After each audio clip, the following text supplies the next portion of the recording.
अस्सलाम वालेकुम यस औज़ु बिल्लाहि मिनश शैतानिर रजीम बिस्मिल्लाहिर रहमानिर रहीम अल्लाहुम्मा सल्लि अला मुहम्मद व अला आलि मुहम्मद कमा सल्लैता अला इब्राहीम व अला आलि इब्राहीम इन्नका हमीदुम मजीद अल्लाहुम्मा बारिक अला मुहम्मद व अला आलि मुहम्मद कमा बारकता अला इब्राहीम व अला आलि इब्राहीम इन्नका हमीदुम मजीद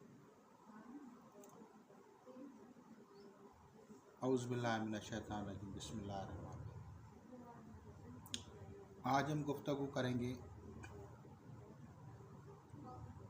उन सवालात के ऊपर जो कि कमेंट्स के अंदर पूछे गए हैं, उनके बारे में भी बताएंगे आप लोगों को। स्पिरिचुअल या रूहानी दुनिया के वो सवाल जो आप लोग अपने अक्सर पीरों से पूछते हैं तो आपको जवाबात नहीं देते।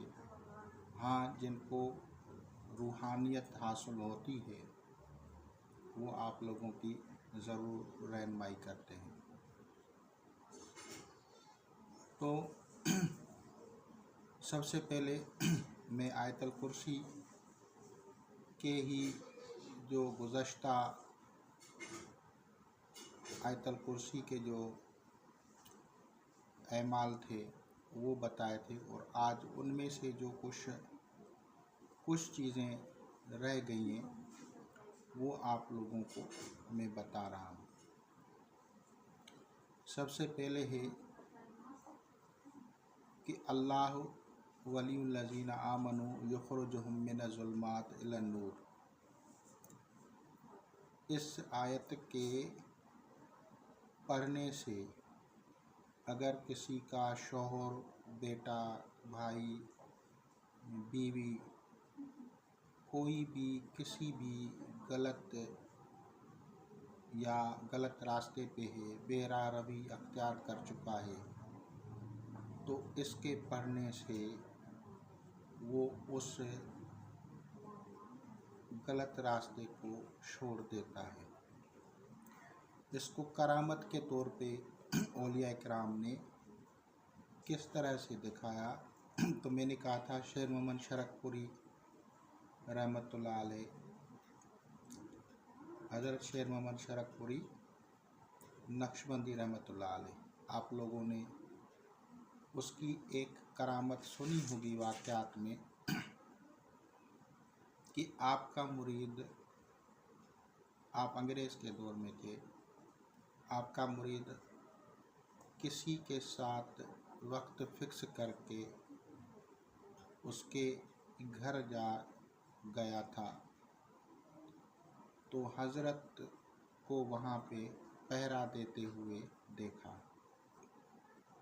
तो इस तरह से वो उस गुनाह से बच गया,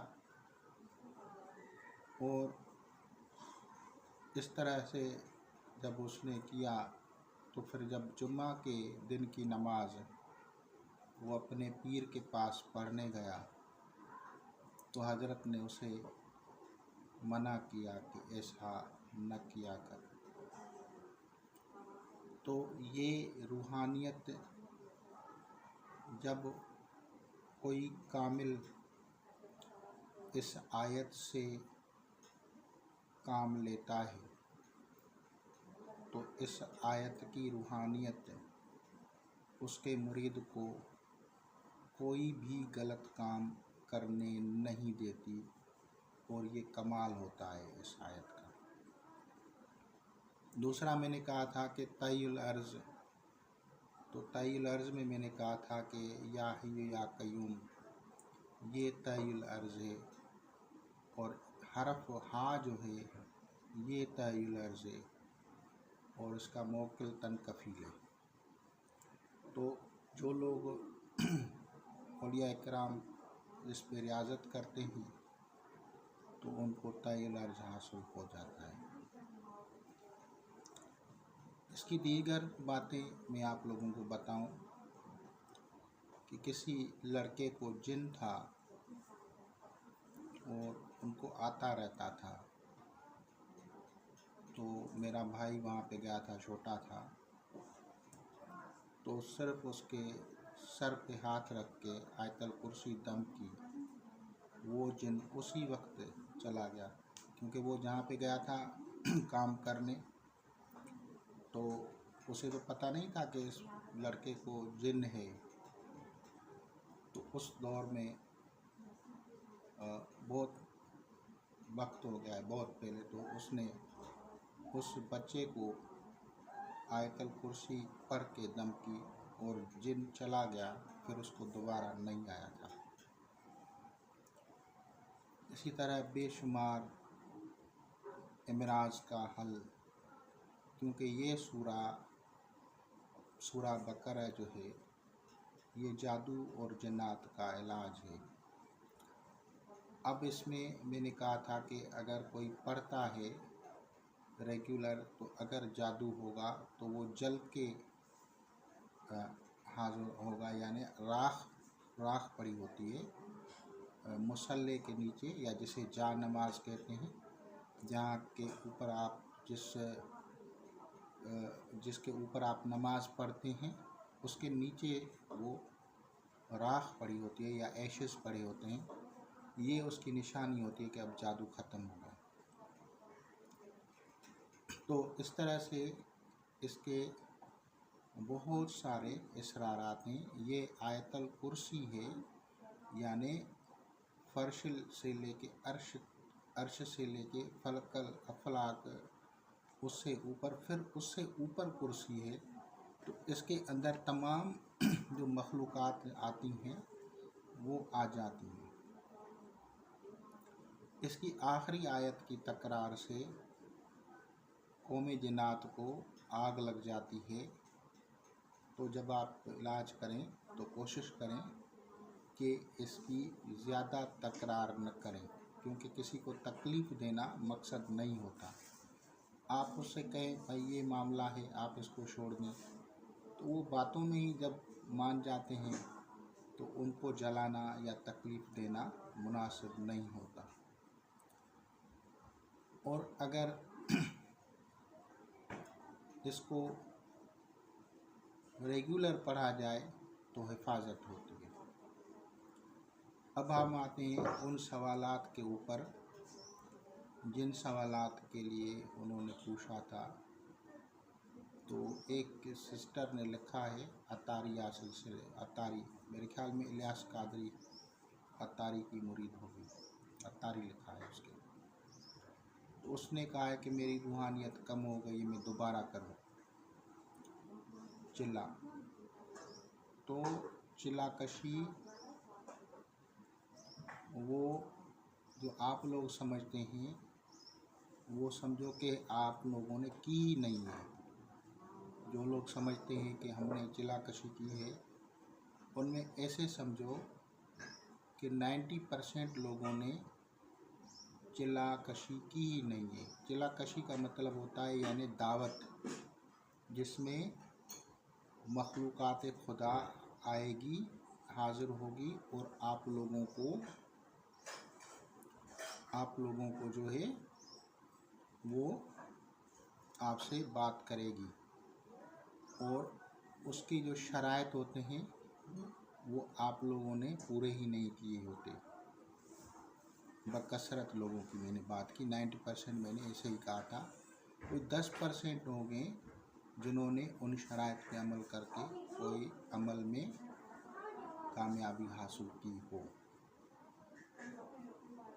अब मैं इसकी दूसरी बात समझा रहा हूँ आप लोगों को कि चिल्लाकशी क्या करना गुनाह है, क्या हराम है। तो देखो, अल्लाह ताला के पैगंबर हज़रत मूसा अलैहिस्सलाम का वाक़या आता है। आपको अल्लाह ताला ने हुक्म फरमाया कि कोहे तूर पे आप जो है 30 दिन वहाँ पे खिलवत अख्तियार करें, और वहाँ के उलमा के साथ गए थे। तो वहाँ रोज़ा के साथ रहते थे और फिर ज़िक्र अज़कार जो होती थी वो इबादतें करते थे। तो पहले उनके पास फरिश्ते ही आए थे, यानी जब अल्लाह ताला ने तजल्ली फरमाई तो उससे पहले फरिश्ते ही आए थे और उन्होंने बाकायदा मज़ाहमत की थी कि ऐसा न करें, यानी मना कर रहे थे कि आप इंसान हैं, वो तजल्ली बर्दाश्त करना एक बहुत बड़ा मसला होता है। तो हज़रत क्योंकि एक इश्क में थे, तो इश्तियाक दीदार में, दीदार का शौक़ होता है, उसमें थे। तो फिर आपने कहा कि मुझे दीदार तजल्ली हो, तजल्ली मतलब दीदार हो, इस तरह से कहा। तो उसके लिए फिर 10 दिन और उसको करना पड़े थे, यानी मुकम्मल 40 दिन किए थे। तो उसमें रोज़ा भी होता था, इबादतें भी होती थी। तो फिर तजल्ली हुई थी ना, और उस तजल्ली का वाक़या कुरान मजीद में आता है। तो उसके अंदर जो है, उस तजल्ली के बाद आप बेहोश होकर गिर गए, और जो दूसरे उनके बनी इसराइल के मौलवी होते हैं, जो उनके आलिम होते हैं, वो जलकर खाक हो गए थे। तो फिर इन्होंने दुआ मांगी अल्लाह ताला से, फिर उनको दोबारा ज़िंदा किया गया और वो उसके साथ चले गए थे। तो उससे ये चीज़ आती है।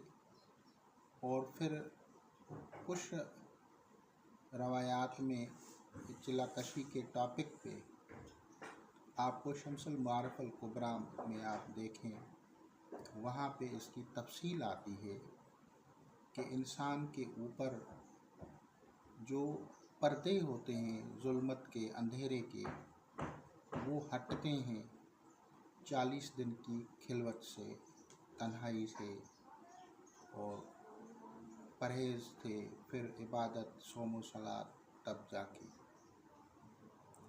और वो जो मखलूक़ात आती हैं, जब हम लोग किसी को कहते हैं भाई जो है हम चला कर रहे हैं, तो वो हमारी बात होती है सिर्फ आम पढ़ना, हम आम तरह से ही पढ़ते हैं। जब वो लोग पढ़ते हैं तो वो मखलूक़ात को दावत देते हैं। जो अल्लाह वाले जब पढ़ते हैं तो मखलूक़ात को दावत देते हैं और उनके लिए बखूर करते हैं, खुशबू करते हैं, अतरियात इस्तेमाल करते हैं। इतर ज़्यादा मिक़दार, आप किसी भी बड़े वलीउल्लाह के पास जाते हैं तो आपको क्या होता है, जब आप उससे हैंडशेक करते हैं तो आप लोगों को खुशबू महसूस होगी। क्यों? क्योंकि वो अपने आप को खुशबू के अंदर तरबतर रखते हैं, मुअत्तर रखते हैं अपने आप को। उसके बेडरूम में जाएंगे जहाँ वो रहता है, या उसके इबादत का हुजरा होगा, वहीं खुशबू होगी।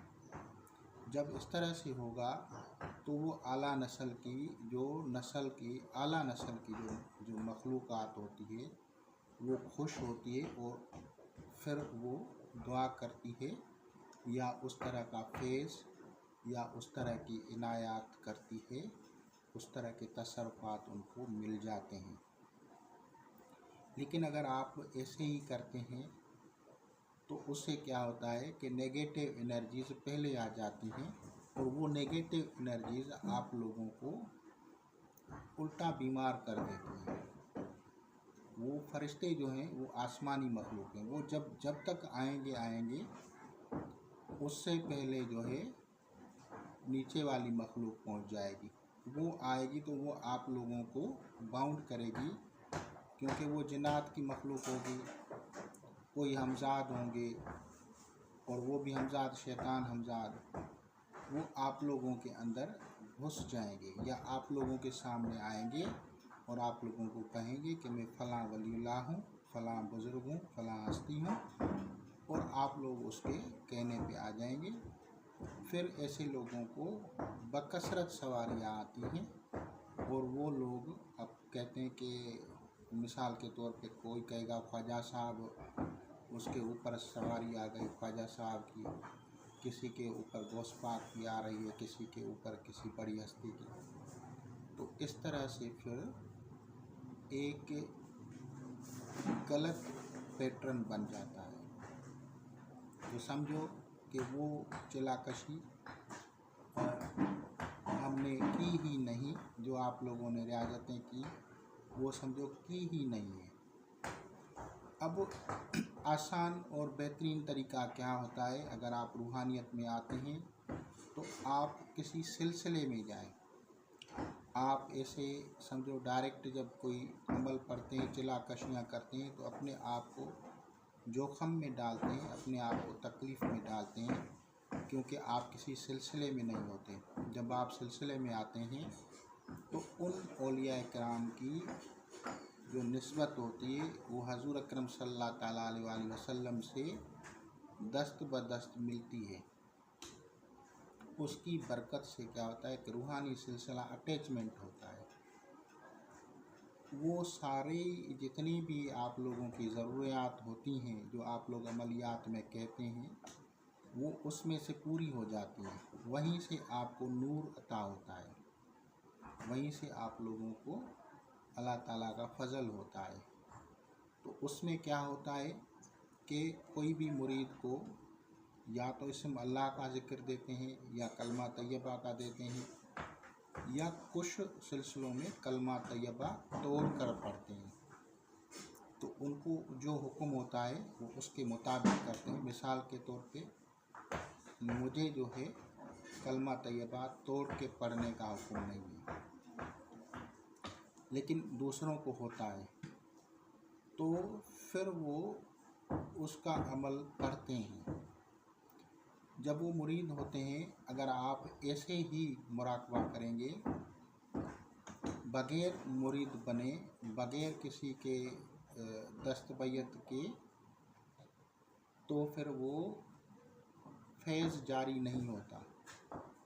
और इसके अलावा आप जैसे ही आपकी वो क़ुव्वत रूहानी बेदार होगी तो आपको कोई और नेगेटिव एनर्जी अटैच होके आपको तकलीफ़ में मुब्तला कर देगी या बीमार कर देगी।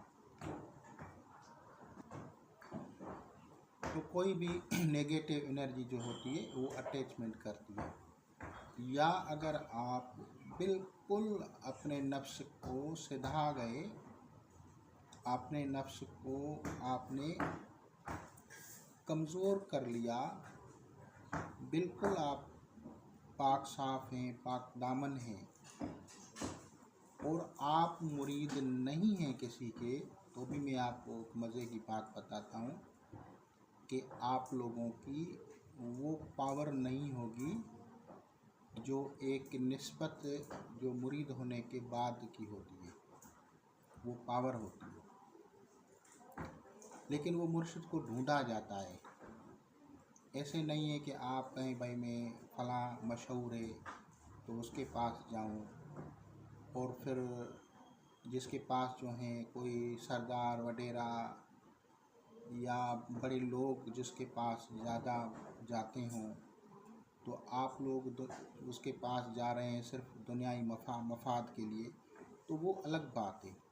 लेकिन अगर आप दस्तबैयत होते हैं जो, उसके लिए देखा करें कि वो उसकी रूहानियत क्या है, वो लाजमी। एक होता है दुनिया के मफाद के लिए आप किसी के पास भी गए, वो अलग चीज़ है। लेकिन जब आप सिलसिले में आते हैं तो बड़ी बड़ी उसको देखा जाता है। अब आप कहेंगे भाई आप कैसे कह रहे हैं, तो मैं आपको इसके भी कुछ बातें बताऊंगा जिससे आप लोग अंदाज़ा लगाएंगे कि पुराने दौर में जितने भी हमारे बड़े नामवर बुज़ुर्ग गुज़रे हैं, उन्होंने अपने मुर्शिद को, पीर को ढूंढा है और ढूंढ के फिर मुरीद हुए हैं। इसका मिसाल आप गौसल आज़म हज़रत अब्दुल कादिर जिलानी बगदादी रहमतुल्लाह अलैह के बारे में देखें। कितने मशाइखीन, कितने गौसों, कितने वलियों, कितने पीरों के साथ मिले थे, मदरसे में पढ़ते थे, बगदाद शरीफ में रहते थे, यहाँ तक के तंग होकर बगदाद को छोड़ के जा रहे थे। एक साहिब कमाल बुज़ुर्ग ने उसको बकरामत उसको रोका और उससे कहा कि तुम बाहर नहीं जाओ, तुम बगदाद में ही रहो। और जब बगदाद में उसकी करामत की वजह से उसके ज़्यादा करीब हो रहा था, तो उस बुज़ुर्ग ने देखा कि ये मेरे ज़्यादा करीब हो रहा है, तो उसको नेगलेक्ट किया ताकि वो अपने पीर तक पहुँचे। तो फिर जाके वो अपने पीर तक पहुँचा। इसी तरह मैं दूसरे बड़े बुज़ुर्ग की बात बताऊं, हज़रत बहाउद्दीन ज़करिया रहमतुल्लाह अलैह। कहाँ सिंध, कहाँ बगदाद, कहाँ समरकंद, कहाँ बुखारा। यहाँ से निकले समरकंद बुखारा, वो गए हैं और फिर बगदाद में हज़रत शेख शहाबुद्दीन उमर सहरवर्दी के मुरीद हुए हैं। अब आप बताएं, आप लोगों ने कौन सा मुर्शिद को ढूंढा है?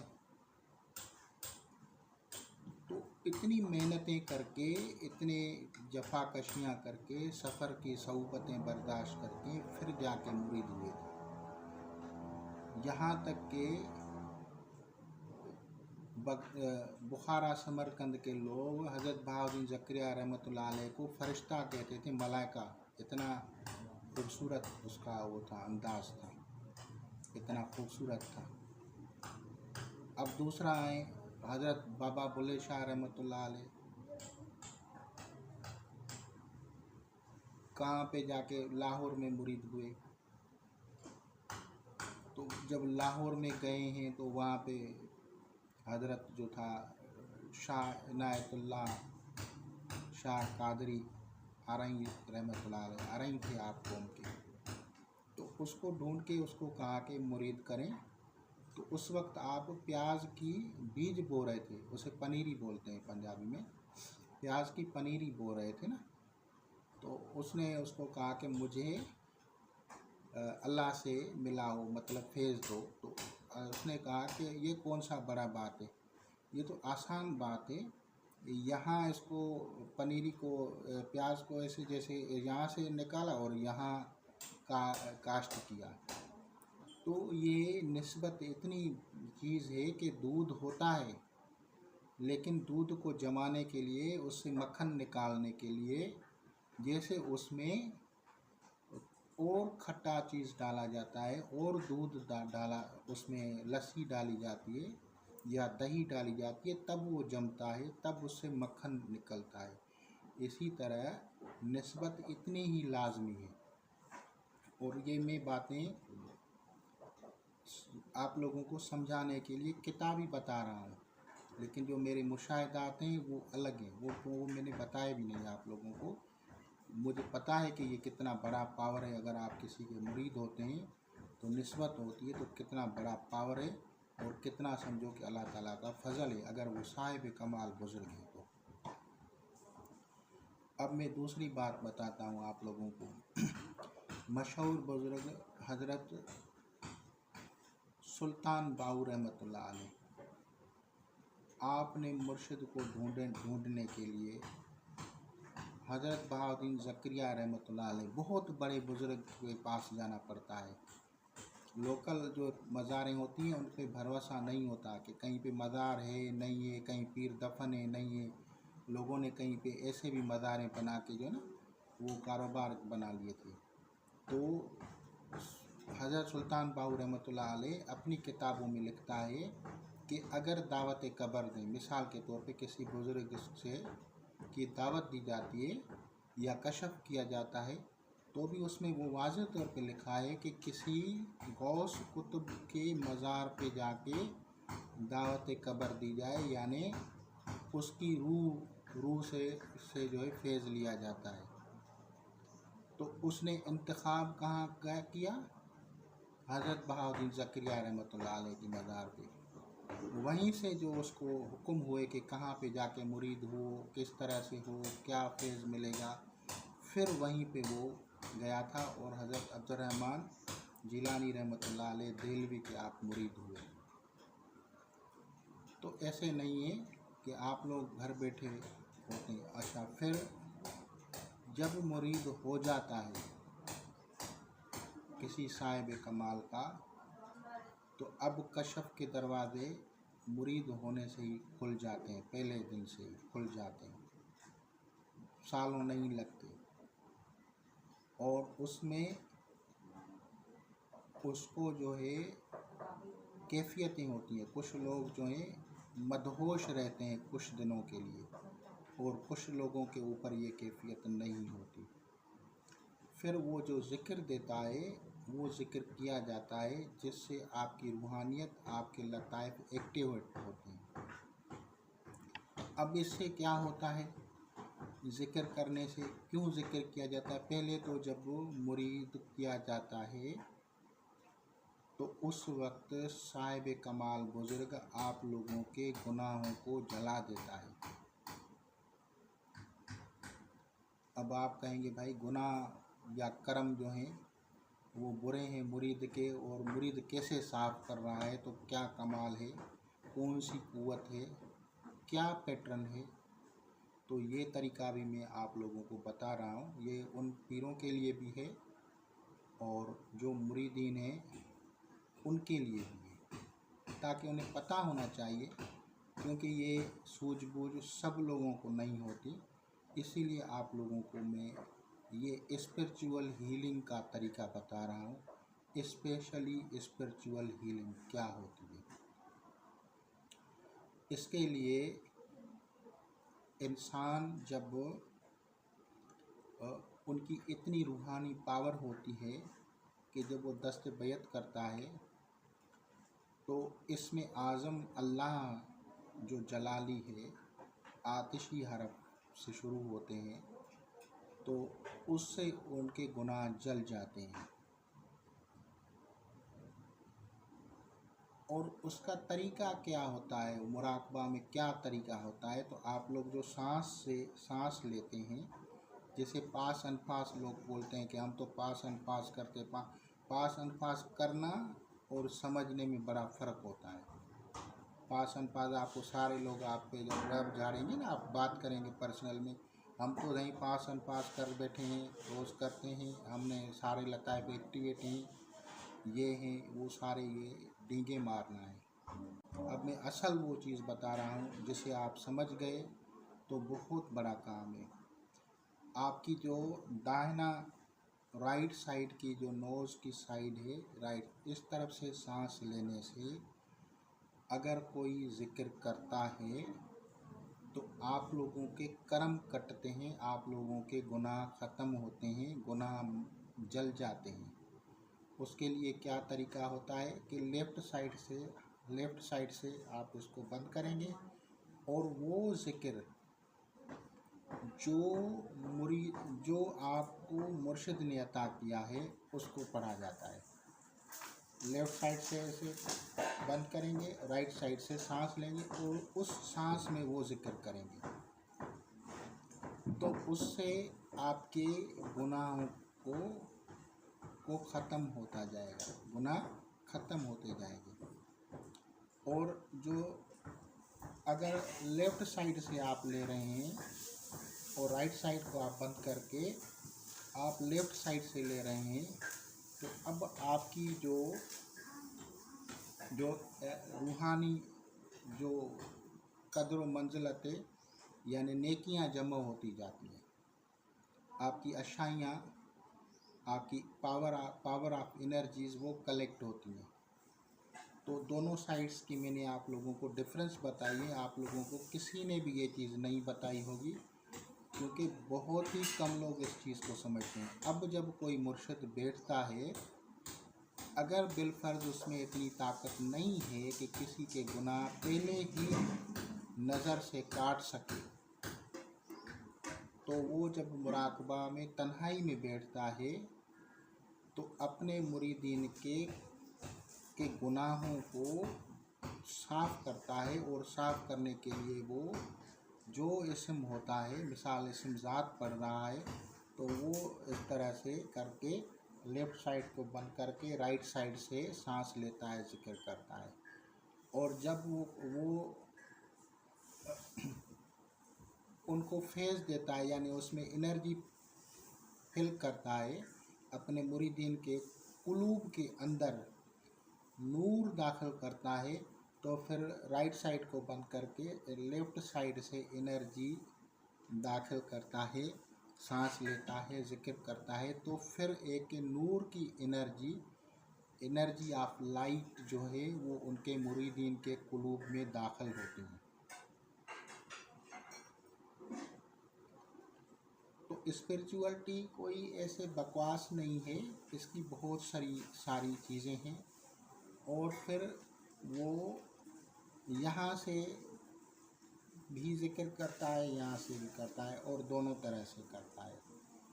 अब इस तरीके से जब कोई करता है किसी मुरीद के लिए, तो वो भी फ़ायदा देता है, और अपने लिए भी करता है तो वो भी, उनके गुनाह भी ख़त्म होते जाते हैं, और नूर की एनर्जी जो है वो भी जमा होती जाती है।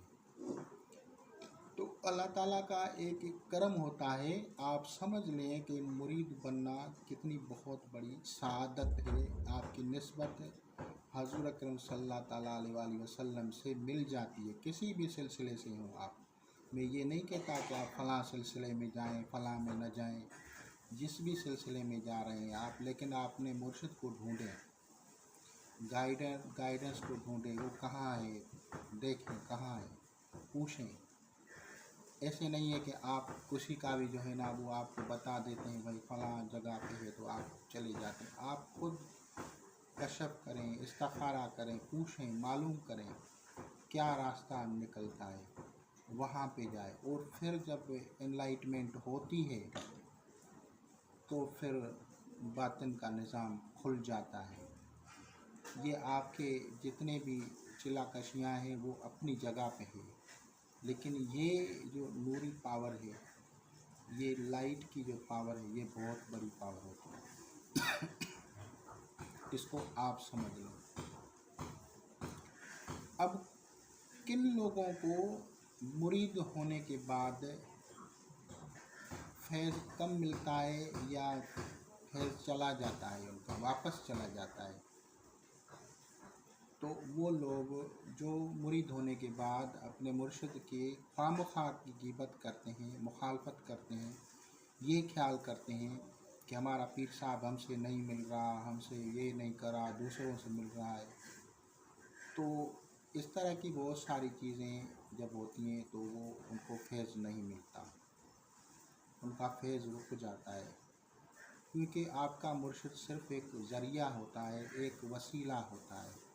फैज़ ऊपर से आता है हज़ूर अकरम सल्लल्लाहु अलैहि वसल्लम के दरबार से, और वहाँ से निगाह होती है कि कौन हमारे जो है सिलसिले से अटैच हैं। जो अटैच होते हैं उनको फैज़ मिलता है, जो अटैच नहीं होते या मुखालफत करते हैं, खामखा की ग़ीबत करते हैं या खामखा की शिकायतें करते हैं, तो उनको फिर फैज़ नहीं मिलता, रुक जाता है। ऐसे लोगों को किस तरह से ख्वाब आएंगे?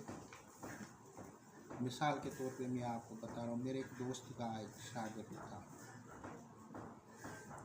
तो उसने कुछ ऐसी मिस्टेक करती होगी ना, कोई ग़ीबत, कोई इस तरह से या नागवार बातें, तो उसने ख्वाब में देखा इस मुहर्रम शरीफ के अंदर कि उसने मिठाई लेके एक कमरे के अंदर रखी और वो गुम हो गई। तो उसने अपना ख्वाब मुझसे शेयर किया कि मेरी मिठाई गुम हो गई है। मैंने कहा कि तूने या तो अपने जो आपके स्पिरिचुअल टीचर्स होंगे, जितने भी होंगे, मुझे पता नहीं क्योंकि मेरा इतना उससे ताल्लुक़ नहीं है, तो मैंने कहा आपने उनकी मुखालफत की है खामखा, तो अब उसकी वजह से आपका फैज़ जो है वो बंद हो गया है। तो अभी वो इतना नहीं समझ रहा था, मैंने तो क्लियर बता दिया था, लेकिन फिर जब उसने दोबारा मुझे कहा, तो उसने फिर दोबारा बताया बात कि 2 मुहर्रम की 9 तारीख को उसने कहा कि सब्ज़ रंग की मिठाइयाँ कोई बांट रहा था, लेकिन ये इसने जब उससे मिठाई मांगी तो उसने इसको नहीं दी कि ये आपके लिए नहीं है।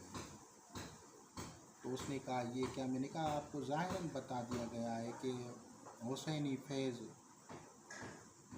मोहम्मद आल मोहम्मद अलैहिस्सलाम का फैज़ जो है वो आपके लिए बंद हो गया है। और बंद क्यों होता है? वो इन लोगों के लिए होता है जो पहले शागिर्द बनते हैं, मुरीद बनते हैं, और फिर जो है वो दुनिया के लालच में होते हैं।